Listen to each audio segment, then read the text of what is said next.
Pope Francis, Armida Barelli is a model for politically engaged Catholic women. Pope Francis has written a new book preface commending the example of Venerable Armida Barelli, a lay leader who formed generations of Catholic women to be civically engaged in the early 20th century, including the Pope's grandmother. The Pope said that Barelli, who will be beatified in April, fostered the conscious participation of women in social and political life, making a decisive contribution to the establishment of democracy in Italy. The Church now points to her as a model of a woman who in her own humanity, with the intelligence and gifts that God gave her, was able to bear witness to God's love. Ahead of Barelli's beatification in Milan Cathedral on April 30, Pope Francis wrote a preface to a biography written by the vice postulator for her sainthood cause, which was published in Italian on March 29. La Zingara del Buon Dio, The Wanderer of the Good God, by Ernesto Preziosi, tells the story of how Barelli changed an epoch. Born to an upper-class family in Milan in 1882, Barelli came of age at a time when Italy's first secular feminists emerged from the women's suffrage movement, adding calls for divorce rights and more non-religious schools to their campaigns.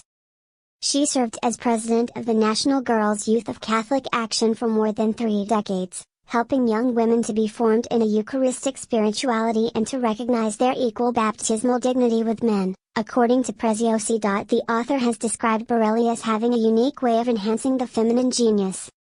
She mobilized thousands of young women, without following in the footsteps of secular feminism, which was then in the process of spreading, helping them to find their baptismal dignity and substantial freedom with recognition of equal dignity with men, all rooted in a Eucharistic spirituality, Preziosi said in an interview with ACI Stampa, CNA's Italian-language sister news agency, earlier this year. In Pope Francis' preface to the biography, published in full by L'Osservatore Romano on March 31, he lauded Barelli for encouraging so many women to be engaged with society as citizens and as Christians through her leadership in Catholic action. Among them, I happily remember my grandmother Rosa, who met Armida in June 1924, when, on a visit to Asti, she attended the conference of the Women's Union, of which my grandmother Rosa was the diocesan leader, Pope Francis said. On February 20, 2021, Pope Francis approved a miracle attributed to Barelli's intercession, paving the way for her upcoming beatification. Through her work, she contributed decisively to the promotion of young Christian women in the first half of the 20th century, Pope Francis said.